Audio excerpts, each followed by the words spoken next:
ಏನೋ ಫಾಲೋ ಮಾಡ್ಕೊಂಡು ಕಮೆಂಟ್ ಮಾಡಿದ್ರೆ ಸಾಕು ಡಿಸ್ಕೌಂಟ್ ಸಿಗತ್ತಾ? ಹೌದು ಸಿಗತ್ತೆ. ಈ ಗಿಫ್ಟಿಂಗ್ ಸ್ಟೋರಲ್ಲಿ ನಮ್ಮ ಪೇಜಸ್ನ ಫಾಲೋ ಮಾಡ್ಕೊಂಡು ಕಮೆಂಟ್ ಮಾಡಿದ್ರೆ ನೀವು ತಗೊಳ್ಳೋ ಯಾವುದೇ ಪ್ರಾಡಕ್ಟ್ಸ್ ಮೇಲೂ ಡಿಸ್ಕೌಂಟ್ ಸಿಗತ್ತೆ. Same gift zone ma'am, Bengaluru ಚಿಕ್ಕಪೇಟೆಗೆ nearby Raja market. 10 rupees starting ಇದೆ. ಪ್ಲೇಟ್ಸ್ ಐಟಮ್ಸ್ ನೋಡಿ, ಸ್ಟೀಲ್ ಐಟಮ್ಸ್ ಅದೆಲ್ಲ. ಸ್ಟೀಲ್ ಐಟಮ್ಸ್ ಓಕೆ, ಸ್ಕ್ವೇರ್ಲಿ ಬೇಕಾದ್ರೆ ಸಿಗದೆ. ಓಕೆ, ನೋಡಿ ನೈಸ್. ನೋಡಿ golden. Wow, cook and serve ಇದು ಕೂಡ ಅದು ಗಿಫ್ಟಿಂಗ್ ಗೆ ಹೋಗ್ತಾ ಇದೆ. ಮನೆಯಲ್ಲಿ ಬೇಕಂದ್ರೆ ಮನೆಯಲ್ಲಿ ವಿತ್ ಗ್ಲಾಸ್ ಲಿಡ್ ಬರುತ್ತೆ ನಿಮಗೆ. ಇಟ್ಸ್ ವೆರಿ ನೈಸ್, ಫ್ಯಾನ್ಸಿ ಆಗಿದೆ. ಸೈಜಸ್ ಸಿಗದೆ ನಿಮಗೆ, ಯಾವ ಸೈಜಸ್ ಬೇಕಂದ್ರೆ ಸಿಗತ್ತೆ. ಎಲ್ಲ ಬಾಕ್ಸ್ ಪ್ಯಾಕಿಂಗ್ ಅಲ್ಲಿ ಬರುತ್ತೆ.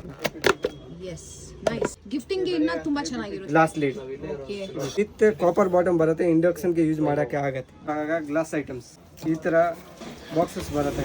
ಬಾಕ್ಸಸ್ ಕ್ಯಾರಿ ಮಾಡಕ್ಕೆ ಈಜಿ ಇರುತ್ತೆ. ಇದು full glass items. Glass items ನೋಡಿ, ಹಂಡಿ ಮಾಡಲ್ ಡಿಫರೆಂಟ್ ಆಗಿದೆ ಶೇಪ್ಸ್. ಇದು ಕೂಡ ತುಂಬಾನೇ ಚೆನ್ನಾಗಿದೆ. ಗಿಫ್ಟಿಂಗ್ ತುಂಬಾನೇ ಚೆನ್ನಾಗಿದೆ. ನೋಡಿ, ಇದು 2 ಪೀಸ್ ಸೆಟ್ ಬೇಕಂದ್ರೆ ಸಿಗತ್ತೆ. ನೋಡಿ ವೆರೈಟೀಸ್ ನೋಡಿ, these are varieties. ಕಮ್ಮಿ ಬಜೆಟ್ ಅಂದ್ರೆ ಸಿಂಗಲ್ ಪೀಸ್ ಸೆಟ್ ಇದೆ. ಸಿಂಗಲ್ ಸಿಗುತ್ತೆ. ಈ ತರದು Something ಸೀಟ್ ತರ fancy. ತರ. Okay. ಅದರಲ್ಲಿ ಡಬಲ್ಸ್ ಬೇಕಂದ್ರೆ ಸಿಗತ್ತೆ. ಏನ್ ರೇಂಜ್ ಇದಲ್ಲ? ಅದು ಸ್ಟಾರ್ಟಿಂಗ್ ನಿಮಗೆ 50 rupees ಸ್ಟಾರ್ಟಿಂಗ್ ಇದೆ. ಫಾಲೋ ಮಾಡ್ಕೊಂಡು ಬಂದ್ರೆ ಆಮೇಲೆ ಕಮೆಂಟ್ ಮಾಡ್ಕೊಂಡು ಬಂದ್ರೆ ಅವ್ರಿಗೆ ಡಿಸ್ಕೌಂಟ್ ಮಾಡ್ತೀವಿ. ಪೇಜ್ ನ ಫಾಲೋ ಮಾಡ್ಕೊಳ್ಳಿ, ಕಮೆಂಟ್ ಮಾಡಿ, ಸ್ಪೆಷಲ್ ಡಿಸ್ಕೌಂಟ್ ನ ಅವೈಲ್ ಮಾಡಬಹುದು.